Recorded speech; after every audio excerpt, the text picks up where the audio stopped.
हरे कृष्ण। आज हम चर्चा करने के लिए जा रहे हैं राधा रानी का प्राकट्य के बारे में। राधाष्टमी अभी आ रहे हैं और हम राधा रानी का बारे में, कैसा राधा रानी प्राकट्य हुआ, कैसा राधा रानी प्राकट्य होने का कारण क्या है, उसका बारे में चर्चा करेंगे। भगवत गीता में 7वां अध्याय 3 श्लोक 7.3 में भगवत गीता में भगवान श्री कृष्ण अर्जुन को कहते हैं कि मनुष्याणाम सहस्रेषु कश्चित् यत् सिद्धये यत्नाम अभिसिद्धनाम कश्चित् मां वेत्ति तत्त्वतः। कई हजार मनुष्य से कोई एक सिद्धि के लिए प्रयत्नशील होते हैं और इस तरह सिद्धि प्राप्त करने वालों में बिरला ही मेरा कोई एक मुझे समझने में, मेरे को वास्तव में जानना चाहता है। भगवान कृष्ण को समझने के लिए इतना जीव है, लेकिन एक करोड़ों सहस्त्र जीव, करोड़ों जीव में कोई एक व्यक्ति भगवान कृष्ण को समझने के लिए चेष्टा करता है और ये करोड़ों व्यक्ति में कोई एक व्यक्ति भी मेरे को जानने के लिए भी प्रयास करते हैं। मतलब पूरा दुनिया में भगवान कृष्ण को जानने के लिए प्रयत्न करते हैं, चेष्टा करते हैं, फिर भी कृष्ण को ठीक से नहीं समझ पाते हैं। भागवत में बहुत जगह वर्णन है, ऐसा इंद्र और ब्रह्मा भी भगवान कृष्ण को समझ नहीं पाते हैं। ऐसा वर्णन है, इंद्र जो समस्त देवता का जो राजा है, इंद्र वो भी ठीक से भगवान को नहीं समझ पाता है। ब्रह्मा जी वो भी भगवान कृष्ण को नहीं समझ पाए। और हमारा देश में ऋषि मुनि, हमारा देश है, ऋषि मुनि कितना चेष्टा करते हैं भगवान कृष्ण को समझने के लिए, लेकिन फिर भी दिन रात परिश्रम करते हैं, दिन रात तपस्या करते हैं भगवान कृष्ण को समझने के लिए, फिर भी ठीक से नहीं समझ पाते हैं। जो दुनिया लोग भगवान कृष्ण को समझ नहीं पाते हैं, वही कृष्ण जब राधा रानी का पास जाते हैं, वो भी हाथ जोड़कर राधा रानी के सामने खड़ा होते हैं और भगवान कृष्ण कहते, आज तक मैंने राधा रानी को ठीक से समझ नहीं पाया। सारे संसार भगवान कृष्ण को समझने के लिए चेष्टा करते हैं, आज वही कृष्ण राधा रानी को ठीक से भी समझ नहीं पाते हैं, राधा रानी को भी ठीक से परख नहीं पाते हैं। और राधा रानी को ठीक से समझ नहीं पाने का कारण, जब भी राधा रानी के सामने जाते हैं तब भगवान कृष्ण राधा रानी के सामने हाथ जोड़ के खड़ा हो जाते हैं। राधा रानी जो है भगवान कृष्ण का अंतरंग शक्ति है। अगर भगवान कृष्ण शक्तिमान है तो शक्ति जो है, शक्ति प्रदान करने वाली राधा रानी है। राधा रानी जो है भगवान का आधा ही है। राधा रानी का बिना भगवान कृष्ण अपूर्ण है, पूर्ण नहीं है। भगवान कृष्ण का राधा रानी जो है अलादीन शक्ति है। इसीलिए कहा जाता है कि कृष्ण संसार का स्रोत है, कृष्ण संसार का उद्गम है, लेकिन कृष्ण का स्रोत जो है राधा रानी है। वही राधा रानी को समझने के लिए, उनका जन्म का बारे में जानने के लिए अगर राधा रानी कृपा करेंगे, हम राधा रानी का विषय में जान सकते हैं। नहीं तो हम थोड़े भी भगवान के बारे में राधा रानी का बारे में जान नहीं सकते हैं।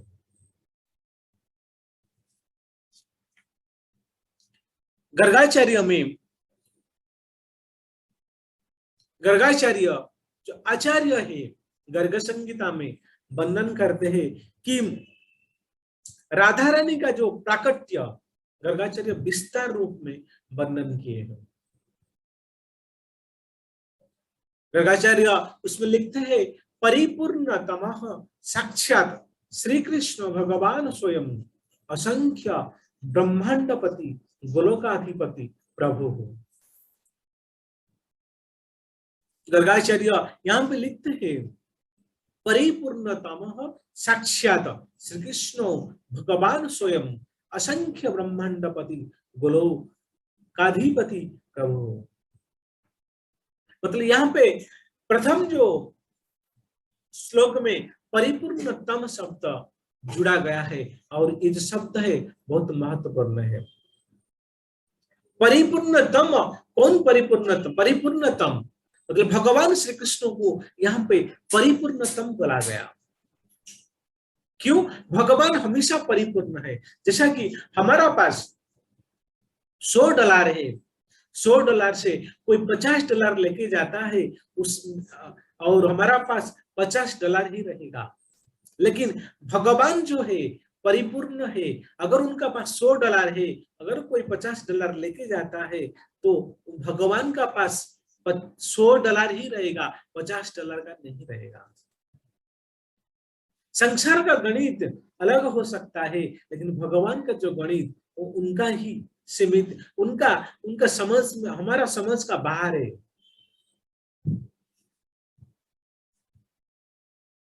जैसा समुद्र में एक बकेट पानी निकालने का बाद, एक बाल्टी पानी निकालने का बाद वो समुद्र में पानी एक बकेट कम नहीं हो जाता है, समुद्र में पूर्ण पानी ही रहता है। इसी तरह भगवान परिपूर्ण है, इसलिए परिपूर्णतम साक्षात श्री कृष्ण भगवान स्वयं, भगवान जो है वो परिपूर्ण है। जैसा कि हम गुड, बेटर, बेस्ट कहते हैं, इसीलिए परिपूर्ण जो तम जो लिखा गया है, इसलिए परिपूर्ण, परिपूर्णतर और परिपूर्णतम है। मतलब भगवान प्रत्येक समय में परिपूर्ण रहते हैं, कभी अपूर्ण नहीं रहते हैं।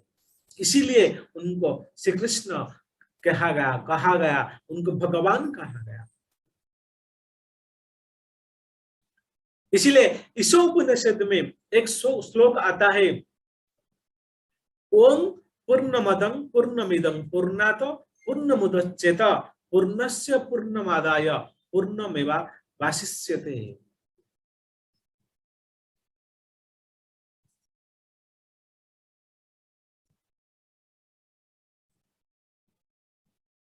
ये उपनिषद का श्लोक है। क्या? कि ओम पूर्णमदः पूर्णमिदं पूर्णात् पूर्णमुदच्यते पूर्णस्य पूर्णमादाय पूर्णमेवावशिष्यते। भगवान वो हमेशा प्रत्येक समय में पूर्ण रहते हैं और पूर्णस्य पूर्णमादाय, अगर भगवान पूर्ण है, अगर उनको पूर्ण से पूर्ण भी लिया जाए फिर भी वो अपूर्ण नहीं रहेंगे, वो पूर्ण ही रहेंगे। तब उनका पास $50 है, $50 लिया गया फिर भी उनका पास $50 रहेगा और हमेशा पूर्ण ही रहते हैं।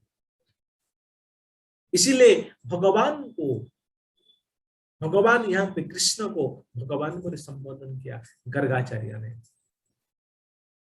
और गर्गाचार्य ने संबोधन करते हैं कृष्ण को भगवान क्यों बोला गया?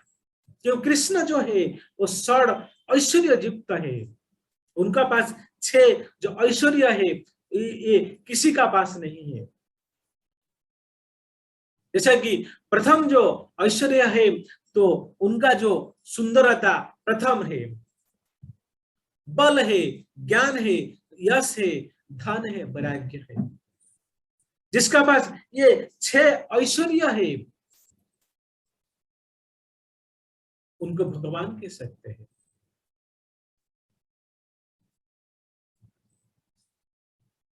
जिसका पास ये 6 गुण है सुंदरता में, संसार का सभी लोग से सुंदर में श्रेष्ठ है, बल में सबसे श्रेष्ठ है, ज्ञान में सबसे श्रेष्ठ है, यश में सबसे श्रेष्ठ है, धन में श्रेष्ठ है, वैराग्य में श्रेष्ठ है। सुंदरता में भगवान कृष्ण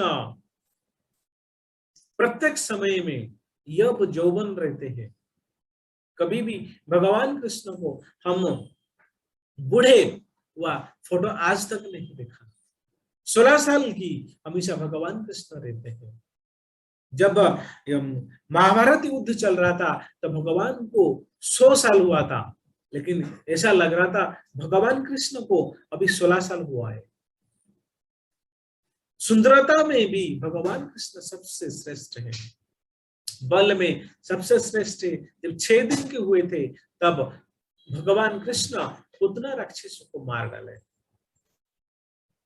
और पुतना राक्षस को मार डाले, लेकिन हम लोग 6 दिन में एक चींटी को भी नहीं मार सकते हैं। बल में भी श्रेष्ठ है, ज्ञान में भी श्रेष्ठ है। भगवत गीता में भगवान अर्जुन को 45 मिनट में भगवत गीता का ज्ञान दे दिए, समझाने वाले को समझा दिए और समझने वाले भी समझ गए, और उनका जीवन अर्जुन का जीवन में उतार दिए भगवत गीता का 45 मिनट का जो 700 युक्त श्लोक। लेकिन वही गीता को समझने के लिए हम रात दिन प्रयास करते हैं, लेकिन जीवन में उतार नहीं पाते हैं, और उसको समझने के लिए प्रयास करते जीवन चला जाता है, फिर भी हम भगवत गीता को समझ नहीं पाते हैं। ज्ञान में भी भगवान सबसे श्रेष्ठ है। यश, यश में भी भगवान श्रेष्ठ है। कैसा कि भगवान कृष्ण जब छोटे थे, जब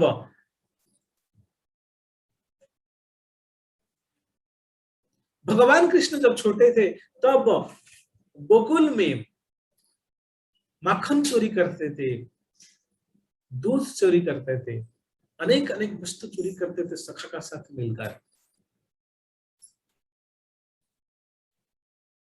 लेकिन वही कार्य अगर आज करेंगे हम, सीधा हम जेल जाएंगे। लेकिन भगवान ये बाल्यावस्था में इतना चोरी करने के बावजूद भी उनको माखन चोर कर पूजा करते हैं, उनका यश गान करते हैं। लेकिन वही काम हम करेंगे, हम सीधा जेल जाएंगे। यश मतलब कितना गरिहित कार्य करने के बाद भी भगवान का यश बढ़ता है। यश कितना औचार हुआ। सुंदरता में सबसे श्रेष्ठ है, बल में सबसे श्रेष्ठ है, ज्ञान में सबसे श्रेष्ठ है, यश में भी सबसे श्रेष्ठ है। 5वां, धन में भी सबसे श्रेष्ठ है।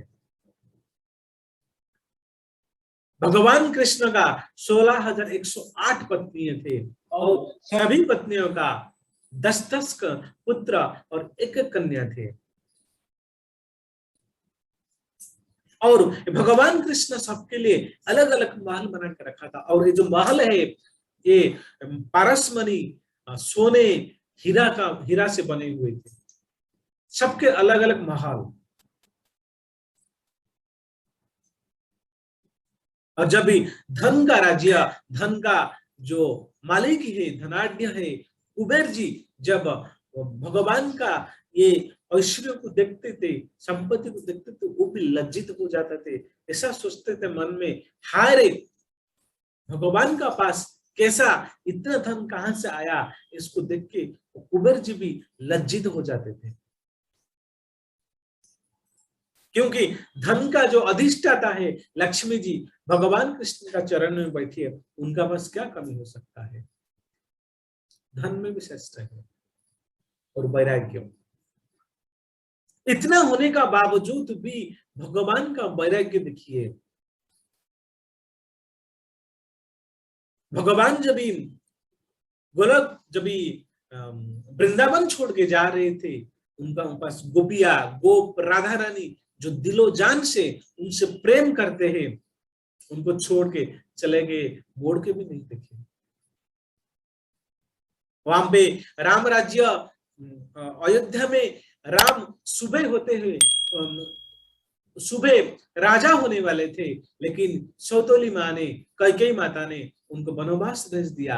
हंसते हंसते भगवान राम वनवास चले गए। उनका मन में थोड़ा भी अफसोस, थोड़ा भी ग्लानि नहीं हुआ कि मेरा राजा होने वाला है, मैं वनवास जा रहा हूं। इसको बुद्धि हो जाएगी। जिसका पास 6 गुण है उसको भगवान कहते हैं, उसको भगवान कृष्ण कहते हैं। गर्गाचार्य ने लिखा है कि परिपूर्णतम साक्षात श्री कृष्ण भगवान स्वयं असंख्य ब्रह्मांडपति गोलक गोलकाधिपति प्रभु हो। अस्तु अस्तु अस्तु।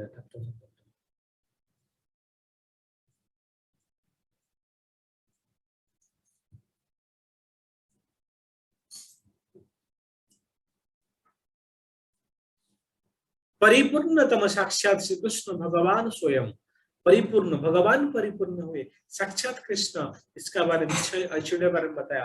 ये जो है भगवान स्वयं है, श्री कृष्ण जो है भगवान स्वयं है। और भगवान कैसा है? असंख्य ब्रह्मांडपति, ये असंख्य ब्रह्मांड का मालिक जो है, उसका मालिक है भगवान श्री कृष्ण है। ये गर्गाचार्य ने भगवान कृष्ण के बारे में इंट्रोडक्शन दे रहे हैं।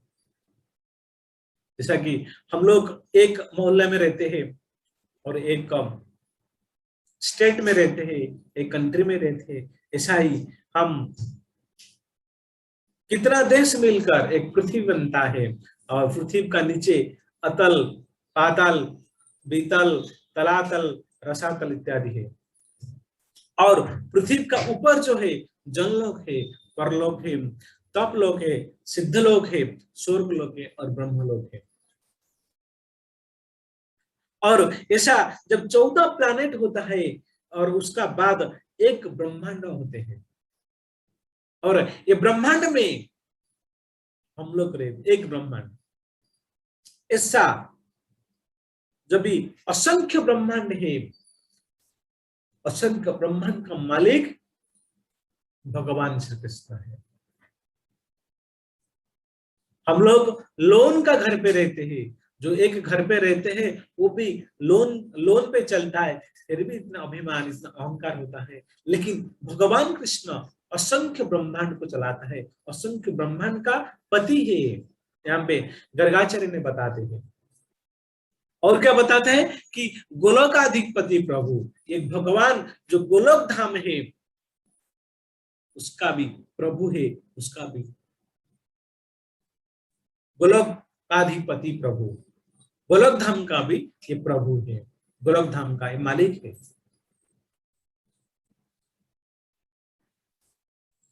भगवान कृष्ण का घर जो है गोलोक है,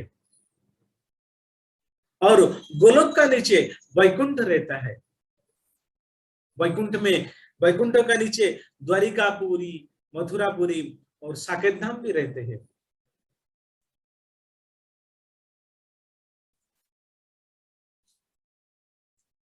और गोलोक में भगवान कृष्ण जब उनका धाम में रहते हैं तो भगवान कृष्ण आनंद आनंद में रहते हैं। और उनका सेवा करने के लिए सहस्त्र लक्ष्मी, कल्प वृक्ष, गोपिया, राधा रानी रहते हैं। और ये जो गोलोक है, गोलोक धाम में भगवान कृष्ण को आनंद ही आनंद मिलता है, आनंद ही आनंद। क्योंकि वहां पे गोलोक धाम में सेवा करने के लिए सहस्त्र लक्ष्मी है, कल्प वृक्ष है, जो चाहते हैं वो मिल जाता है, गोपिया है, राधा रानी है, उनको क्या प्रॉब्लम है? कोई असुविधा नहीं है। जैसा चाहते हैं भगवान को ऐसा मिल जाते हैं, भगवान आनंद में रहते हैं। ऐसा आनंद में रहते रहते भगवान एक दिन सोचे,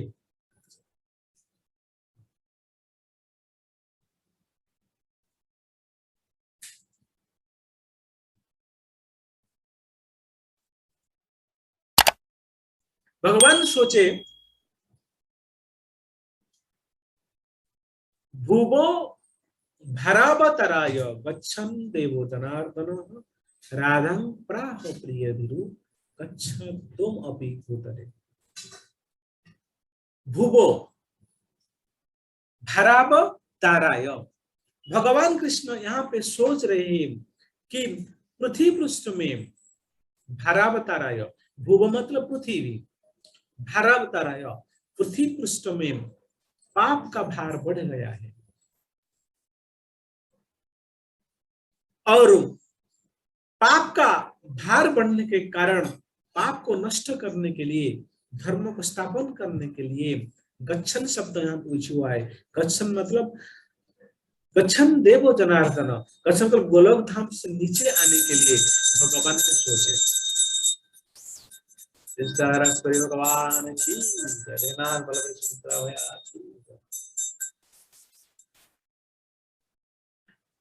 भगवान ने सोचे कि पृथ्वी पृष्ठ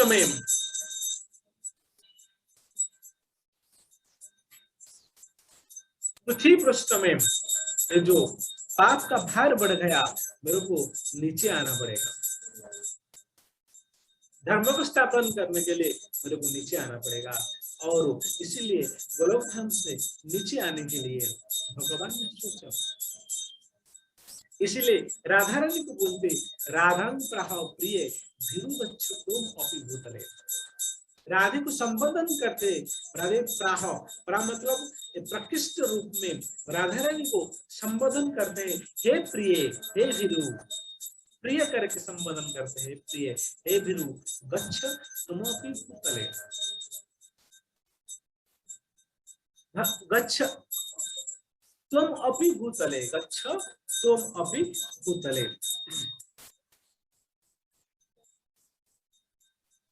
मतलब ये संबोधन, प्रिय संबोधन करके वो जीवा को आने के लिए तुम अपि भूतले, ये संसार को, ये पृथ्वी पृष्ठ को आने के लिए राधा रानी को भगवान कृष्ण संबोधन करते, हे भिरु हे प्रिय गच्छ तुम अपि भूतले।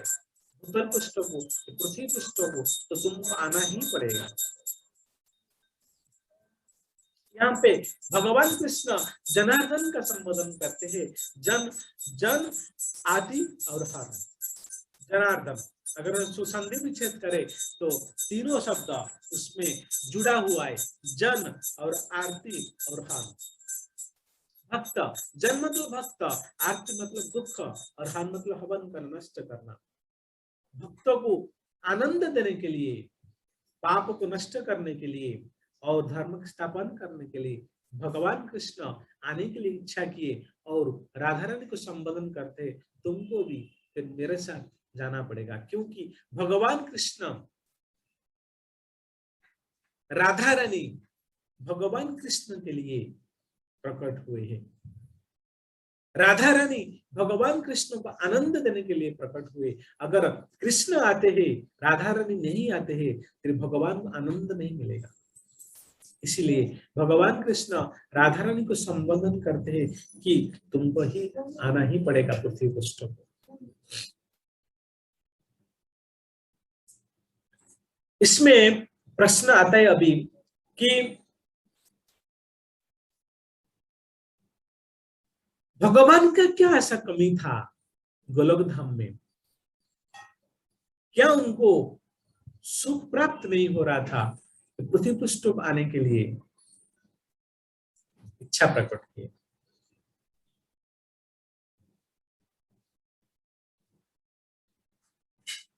उसमें दो कारण हो सकता है।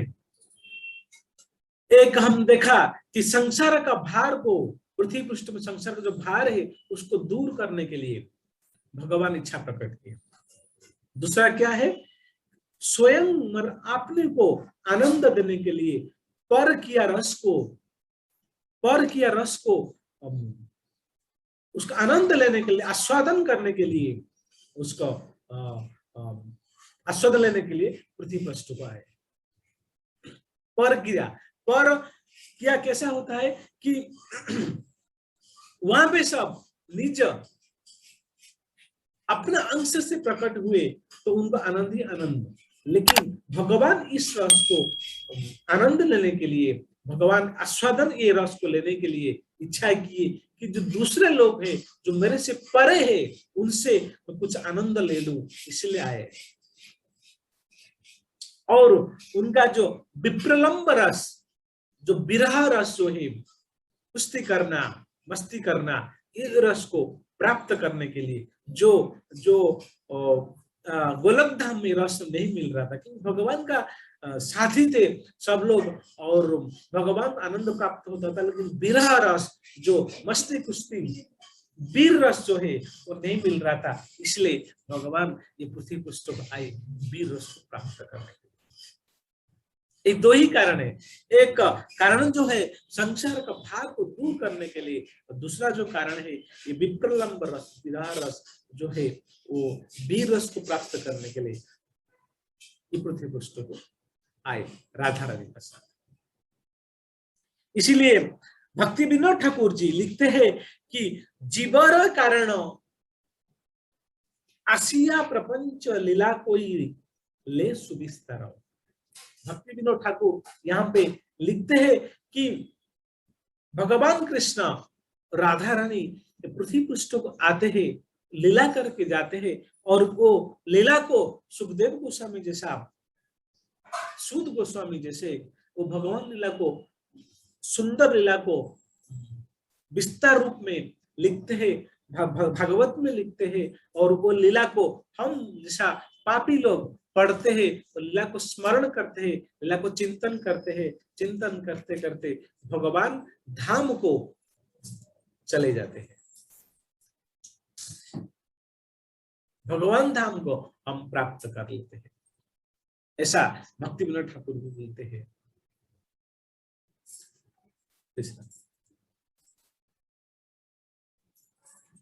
अभी राधा रानी क्या बोले, अभी भगवान कृष्ण बोले कि तुमको तो आना ही पड़ेगा।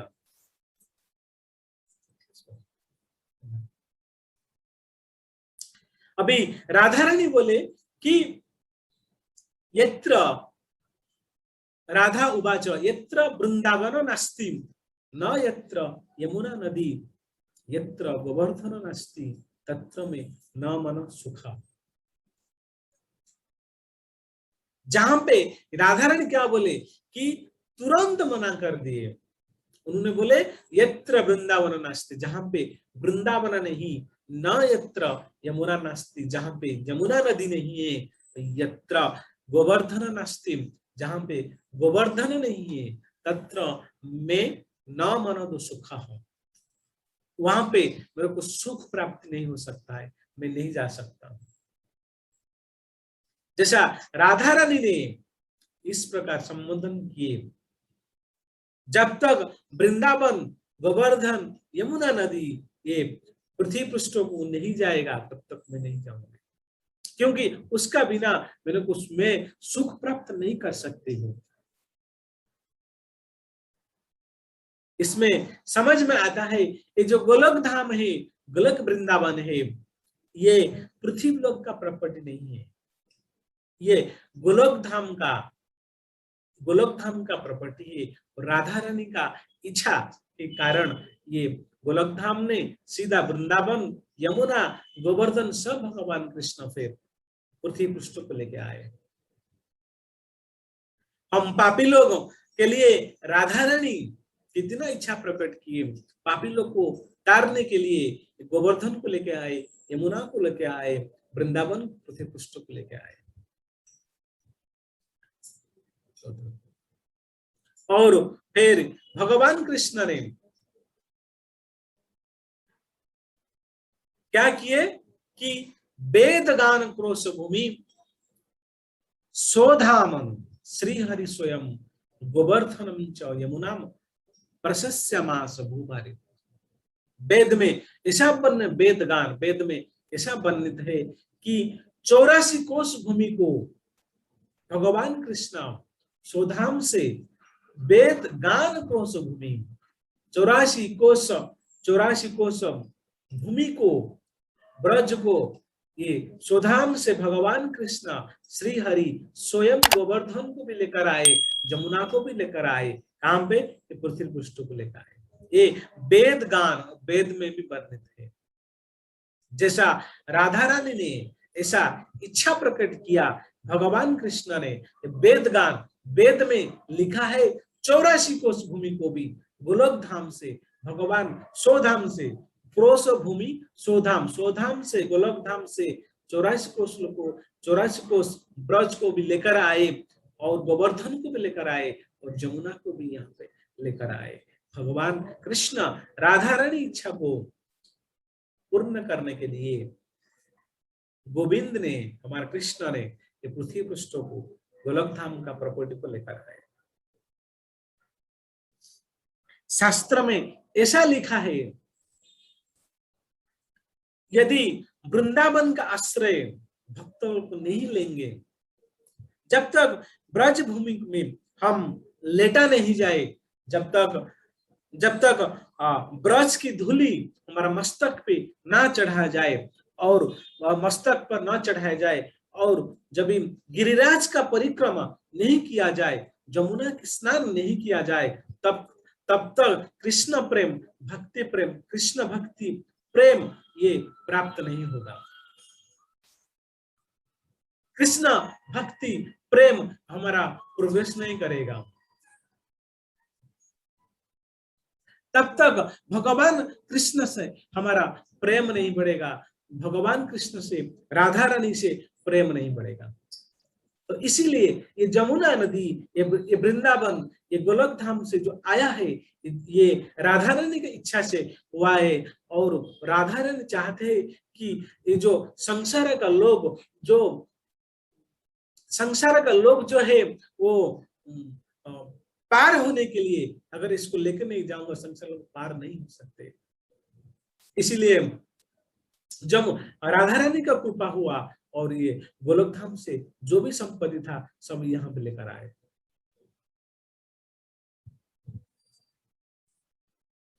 ब्रह्म वैवर्त पुराण में वर्णित है कि एक बार बिरिया नाम एक सखी एक बार भगवान कृष्ण का साथ एकांत स्थान में जाके वार्तालाप कर रहे थे। दूसरा पक्ष में राधा रानी भगवान कृष्ण को खोज रहे थे, लेकिन भगवान कृष्ण नहीं मिले। ऐसा राधा रानी ढूंढते ढूंढते ये जो बिरिया नाम का सखी को और भगवान कृष्ण को, राधा रानी को मालूम नहीं था कि भगवान कृष्ण बिरिया नाम का सखी का साथ वार्तालाप हो रहा है।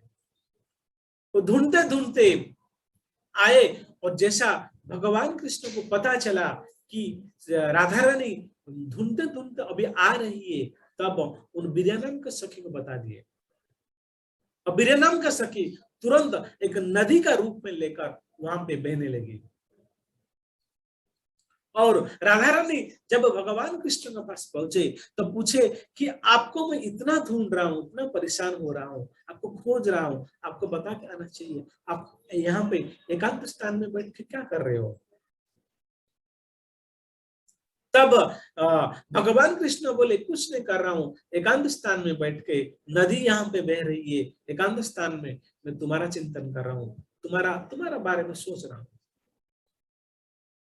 बाद में ऐसा करके फिर दूसरा दिन सेम प्रोसेस, बिरिया नाम का सखी भगवान कृष्ण का साथ एकांत स्थान में उसी जगह पे बैठ के वार्तालाप कर रहे थे। और सेम राधा रानी ढूंढते ढूंढते फिर वहां पे पहुंच गई। ऐसा कुछ दिन तक ऐसा कार्य चला। और जैसा कुछ दिन का बाद एक बार राधा रानी पीछे तरफ से एक बार एकांत स्थान में बिरिया नाम का सखी और कृष्ण वार्तालाप कर रहे थे, राधा रानी पकड़ लिए। और जब राधा रानी बिरिया नाम सखी को पकड़ लिए तब राधा रानी को बहुत क्रोध हुआ और राधा रानी ने बिरिया नाम के सखी को श्राप दिया, तुम इस तरफ कार्य करते हो, तुम नदी बन जाओ। तो बिरिया नाम का सखी इसीलिए वहां पे तुरंत एक नदी बन गई। और नदी बनने के बाद जब एक था ये बात राधा रानी का भाई श्रीधाम को पता चला, तब श्रीधाम वहां पे उपस्थित थे, तो उनको अच्छा नहीं लगा और राधा रानी को उन्होंने भी श्राप दे दिया। उन्होंने बोला कि तुम पृथ्वी पृष्ठ में जैसा लोग श्राप देते हैं, क्रोध आने का बाद एक दूसरे को श्राप देते हैं, ऐसा तुम श्राप देते हो और तुम पृथ्वी पृष्ठ में जाओ, तुम्हारा पृथ्वी पृष्ठ में जन्म होगा। ऐसा उन्होंने श्रीधाम ने, जो राधा रानी का भाई है, श्रीधाम ने राधा रानी को ऐसा श्राप दे दिया। और पृथ्वी पृष्ठ पर जाओगे और 100 साल के लिए, 100 साल तक तुम भगवान कृष्ण का विरह में तुम रहोगे। 100 साल तक कृष्ण विरह में तुमको रहना पड़ेगा। तीसरा श्राप दिए कि तुम कृष्ण को तिरस्कार करते हो, कृष्ण को गाली देते हो, तुम कृष्ण के साथ तुम्हारा विवाह नहीं होगा, तुम्हारा दूसरा गोप का साथ विवाह होगा। जैसा श्रीराम ने राधा रानी को ऐसा श्राप दिया, तब राधा रानी ने चुप नहीं बैठी, वो भी श्रीधाम को श्राप दे दिया कि तुम असुर तरह मेरे को श्राप दिया है, तुम पृथ्वी पृष्ठ को जाओ और असुर बन के रहो। और श्रीधाम ने असुर बनकर पृथ्वी पृष्ठ में आए और शंखचूड़ नाम का असुर बन गए। यहाँ पे एक प्रश्न आता है कि पृथ्वी पृष्ठ में जो रहते हैं उनका तो जो अभिमान होता है, अहंकार होता है, क्रोध आता है, लेकिन गोलोक धाम में जहां पे भगवान कृष्ण रहते हैं, जहां पे भगवान कृष्ण के साथ इतना पार्षद, भगवान का पार्षद रहते, फिर वहां पे कैसा ऐसा हो सकता है कि मन में क्रोध उत्पन्न हो जाए और एक दूसरे को श्राप देने लगते हैं? कैसा हो सकता है? क्योंकि साधारण जीवन में हम देखते हैं, अगर कोई एक व्यक्ति ये भक्ति मार्ग में अग्रसर होता है, भक्ति मार्ग में अग्रगति करता है, मन में क्रोध, अहंकार सब कुछ नष्ट हो जाता है, निकल जाता है, लेकिन साक्षात भगवान कृष्ण के साथ भगवान राधा रानी गोलोक धाम में है और वहां पे ऐसा कैसा क्रोध मन में आ सकता है?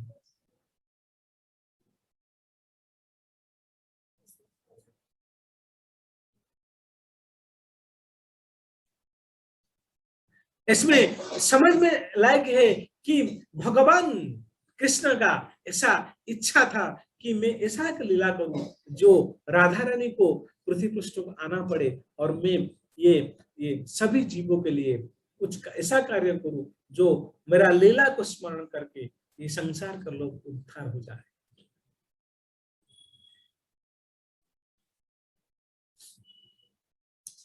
ये हुआ। और एक क्षत्रिय राजा थे, उनका नाम था देवमिड। देवमिड राजा, उन्होंने 2 विवाह किया और जो 2 विवाह हुआ, एक कन्या जो थी वो क्षत्रिय कन्या थी, जो उनका जो आगे जाके जो पुत्र जन्म हुआ, सूरसेन नाम पुत्र जन्म हुआ और सूरसेन से फिर वसुदेव जन्म हुआ, बाद भगवान कृष्ण जो वासुदेव प्रकट हुए। और दूसरा जो कन्या था वो वैश्य कन्या थे, उनका 2 पुत्र प्रकट हुए, एक पर्जन्य और दूसरा जो हुआ अपर्जन्य। अच्छा, ये पर्जन्य अपरजन्य का कुल मिलकर जो पुत्र था 9 पुत्र थे। पर्जन्य का जो उसमें 5 पुत्र थे, उसमें उपनंद था, अभिनंद, नंद, सुनंद, नंदन, 5 पुत्र थे।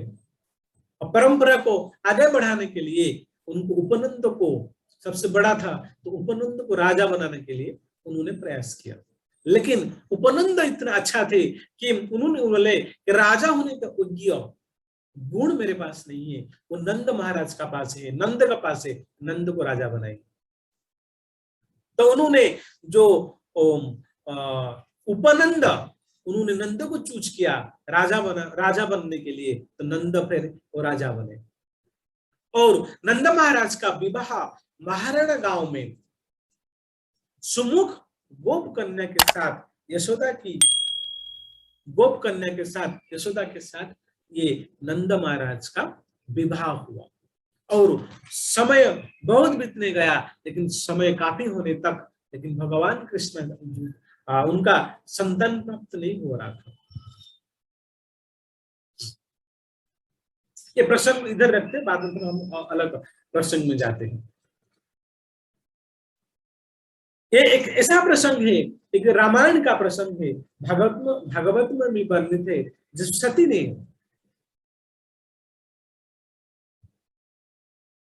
शरीर को आत्महत्या करने पड़ा सती को, तब सती ने भगवान से प्रार्थना करती है, जितना जन्म मेरा होगा उतना जन्म तक में भगवान शंकर का साथ मेरा विवाह होना चाहिए, तो भगवान शंकर को पति का रूप में स्वीकार करूं, ऐसा मेरे को ऐसा इच्छा करते करते हुए सती ने आत्महत्या की।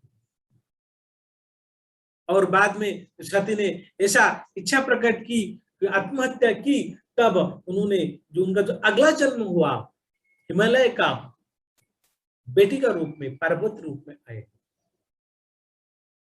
जैसा कि भगवत गीता में भगवान कृष्ण कहते, ये यथा मम प्रबोधन्ते तस्तमेव प्रजाम्यहम्, जो जिस प्रकार भाव लेकर मन लेकर वो शरीर को छोड़ता है, उसी प्रकार उनको अगला जन्म मिल जाता है। तो जब सती ने ऐसा इच्छा प्रकट किया, तो भगवान फिर हिमालय का बेटी का रूप में, पार्वती का रूप में उनको जन्म लेना पड़ा। और उनका पार्वती का विवाह महादेव का साथ, शंकर जी का साथ फिर से विवाह हुआ। और हिमालय का जो भाई है विंध्याचल, उनका 8 कन्या थी। और जैसा देखा कि जी पार्वती का जो साथ जिसका विवाह हुआ, शंकर जी का विवाह हुआ, वो इतना अच्छा दामाद है और प्रसन्न हो गए। और 8 पुत्र कन्या उनका पास थे, और उन्होंने तपस्या की, ब्रह्मा जी को प्रसन्न किए, और उन्होंने ऐसा एक कन्या प्राप्त करने के लिए इच्छा प्रकट किए, ब्रह्मा जी से मांगे कि मेरे को ऐसा एक कन्या दीजिए जो शंकर जी, जो पार्वती का पति है, वो मेरा बेटी का पति का सेवा करे, मेरा दामाद का सेवा करे। तो ऐसा जब उन्होंने विंध्याचल ने ब्रह्मा जी को मांगा, तो ब्रह्मा जी ने तथास्तु किए, और उनको जो पुत्री रूप में जो राधा रानी का प्रकट यहाँ पे होता है। विंध्याचल का 8 पुत्री थी, अभी ब्रह्मा जी ने आशीर्वाद दिए, तथास्तु बोले, और उनको नवम पुत्र रूप में जो राधा रानी का प्रकट हुआ। तो भगवान का प्लान पहले से था ऑलरेडी, और यहाँ पे विंध्याचल ने इच्छा प्रकट कर ही ब्रह्मा जी ने उनको तथास्तु कर दिया। हिमाचल का जो विंध्याचल का नवम पुत्र रूप में आई, तो राधा रानी का प्रकट हुआ। यहाँ पे कंस का कारागार में भगवान कृष्ण प्रकट हुए, और वसुदेव ने कंस को लेकर ब्रज में लेके जाते हैं, और ब्रज से वो जो बिजली कन्या को लेकर आते हैं, और कंस को पता चलते ही बिजली कन्या को मारने के लिए तुरंत लेके जाते हैं। और जैसा मारने के लिए गए, तो तुरंत बिजली कन्या हाथ से निकल गया, और आकाशवाणी हुआ, तेरा काल का जन्म, तेरा जो काल है उनका जन्म हो चुका है, और विंध्याचल में ऐसा एक कन्या जन्म हो चुका है जो उसका पति तुमको मार डालेगा, तुम्हारा काल बनेगा। तो कंस का टेंशन बढ़ गया, और सभी प्रजा को बुलाया, मीटिंग किए, कैसा मेरा काल को नष्ट किया जाए। तो उस समय तो कंस ने पूतना को बुलाई। पूतना ब्रज में आने से पहले विंध्याचल में गई। विंध्याचल में जाने के बाद वो 9 पुत्री को पूतना ने पकड़ के आकाश मार्ग में उड़ने लगा। विंध्याचल का पत्नी जब घर पे आके देखी तो विंध्याचल पत्नी नौ पुत्र को देख नहीं पाई, क्योंकि पुतना ने लेके चला गया था। तो जब ऐसा हुआ तो विंध्याचल का पत्नी तुरंत ब्राह्मण को बुलाया और यज्ञ किया। यज्ञ में हरे कृष्ण महामंत्र का उच्चारण करने लगे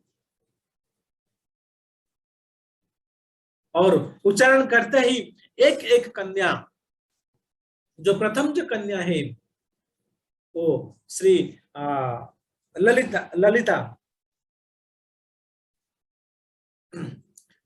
हाँ श्री ललिता जो है प्रथम कन्या, जैसे कि ब्राह्मण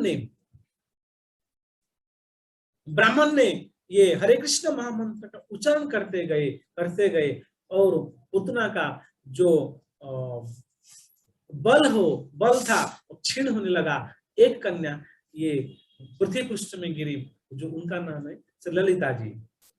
ललिता जी भगवान का सेवा में हमेशा तत्पर रहते हैं और वो हमेशा पीले रंग का वस्त्र पहनते हैं और भगवान को पान खिलाने में, राधा रानी को पान खिलाने में सहाय करते हैं। बाद में ब्राह्मण ने वहां पे यज्ञ में हरे कृष्ण महामंत्र का जप करने लगे और पुतना का बल छीन होने लगा। दूसरा कन्या हाथ से गिरी, पृथ्वी पृष्ठ में गिरा और उनका नाम हुआ विशाखा जी। विशाखा जी हमेशा सैफरन रंग का वस्त्र पहनते हैं और बिंदी और तार वाली साड़ी हमेशा पहनते हैं और ये भगवान कृष्ण और राधा रानी को वस्त्र पहनने में सहायता करते हैं। भगवान कृष्ण और भगवान राधा रानी को जो वस्त्र पहनते हैं उनका सेवा रहता है, हमेशा भगवान कृष्ण और राधा रानी को वस्त्र पहनने में सहायता करते हैं। और तीसरा श्री चित्रा, जो उनका रंग जो है कुमकुम कलर का रंग है और हमेशा वस्त्र क्रिस्टल का वस्त्र पहनते हैं और भगवान को माला सेवा, जो फूल माला होता है राधा रानी को भगवान कृष्ण को पहनने में हमेशा सहायता करते हैं। कौन? श्री चित्रा। देख सकते श्री चित्रालय सखी है जो भगवान को हमेशा हार पहनने में, जैसा कि देखिए देख सकते हैं आप कि इसमें खुद भी हार पहनी है और भगवान को भी हार पहनने में सहायता करती है। चित्रलेखा सखी भगवान को राधा रानी को हार पहनने में सहायता करती है। बाद में श्री इंदुलेखा, ब्राह्मण ने मंत्र उच्चारण किए, हरे कृष्ण महामंत्र उच्चारण किए और पुतना का जो बल थी क्षीण होने लगा और एक कन्या ये पृथ्वी पृष्ठ में गिरी, जो श्री इंदुलेखा नाम से जानते हैं और ये इनका रंग जो है श्याम सुंदर जैसा रंग है और हमेशा वस्त्र अनार रंग का वस्त्र पहनते हैं और सेवा ये राधा रानी के लिए और कृष्ण के लिए हमेशा भोजन बना के देते हैं, भगवान को खिलाते रहते हैं। और पंचम जो है श्री रंग देवी, ये जो रंग देवी है ये भगवान कृष्ण का कमल, भगवान इनका जो रंग है भगवान कमल कलर रंग की इनका चेहरा है, कुमकुम कलर की चेहरा है, वस्त्र हमेशा लाल कलर के पहनते हैं और भगवान को जादूगर करने में, राधा रानी को जादूगर करने में ये सहायता करते हैं। अगर भगवान कुछ लफड़ा कुछ कर रहे हैं वहां पे कुछ और कुछ प्रकट कर देना, जादू का काम करते हैं ये श्री रंग देवी और भगवान अतर लगाने में सहायता करती है। और बाद में श्री तुंग विद्या, जो उनका जो रंग है कुमकुम कलर के रंग है और हमेशा सफेद कलर का वस्त्र पहनते हैं और ये हमेशा भगवान को नृत्य करके भगवान को प्रसन्न करते हैं। इनका सेवा है भगवान को नृत्य करके प्रसन्न करना। बाद में सप्तम में एक यहाँ पे ब्राह्मण ने आहुति दिया और असुर का बल, जो पुतना थी उनका बल क्षीण होने लगा और आपका सप्तम कन्या पृथ्वी पृष्ठ में गिरी, तो उनका नाम है श्री चंपक लता। उनका रंग जो है चंपा कलर की फूल का रंग है, और वो हमेशा वस्त्र नीले पहनते हैं और भगवान को चामर बुलाने में और जो हवा जो पंखा देने में सहायता करते हैं। अष्टम जो है श्री श्री श्रुदेवी, जो भगवान ये जो सखी है वो रंग देवी बहन जैसी है, रंग देवी बहन है, और ये उनका रंग जो है कमल कलर की है। उनका सेवा भगवान को राधा रानी को जल पिलाने में सहायता करते हैं। ये हम 8 सखियों जो पृथ्वी पृष्ठ में गिरे, अलग अलग स्थान पे गिरे, और यहाँ पे राधा रानी जो है एकदम अंतिम में गिरे। एक बार राधा रानी का जो पिताजी का जो नाम है वृषभानु, माता जो है कीर्तिदा, और उनका पास एक ही पुत्र था जो श्रीधाम है, और उनके मन में इच्छा कर रहे थे अगर हमारा घर पे एक कन्या का प्रकट हुए, कन्या आ जाए भगवान की कृपा से, हम घर पे आनंद ही आ जाएगा। और एक बार ये उनका माता कीर्तिदा और उनका सखी का साथ जमुना नदी में स्नान कर रहे थे, और जमुना नदी में स्नान करते करते सखिया ने और कीर्तिदा ने इच्छा प्रकट किए। उस समय ये जो पुतना थी उसका हाथ से राधा रानी ने गिर गई, और सीधा एक कमल, अष्टकमल फूल में राधा रानी गिरी, और वो राधा रानी गिरने के बाद अष्टकमल जो था एकदम चमकने लगा। चमक से ऐसा चमक रहा था सबका नजर उसी का पड़ गया। तो सब कमल धीरे धीरे कीर्तिदा पास आई। कीर्तिदा देखा तो सुंदर कन्या ये फूल पे है, तो तुरंत वो घर पे लेके गए। आनंद आ गया। अभी जैसा राधा रानी घर पे आए, सबका मन में खुशी का सीमा नहीं है, ऐसा राधा रानी का प्रकट हुआ। ऐसा 8 जो सखिया थे, 8 सखिया भी प्रकट हुए। हम इसका पर चर्चा किए, और इस 8 सखी और भगवान कृष्ण का 8 सखी गोपिया सब प्रकट हो गए, और 8 मंजरी भी है। और 8 मंजरिया जो है वो रात्रि का समय में भगवान को सहायता करते लीला में, और 8 जो गोपी है, 8 जो सखी अभी जो हमने बंधन किए, ललिता विशाखा ऐसा जो बंधन किए, ये सुबह का कार्य में वो सहायता करते हैं। और ये आज राधा रानी का प्राकट्य ऐसा ही हुआ। और आज यहाँ पे कथा को विराम देता हूँ, और आज कथा उधर रखता हूँ। जैसे गोपाद की जय। हरे कृष्ण।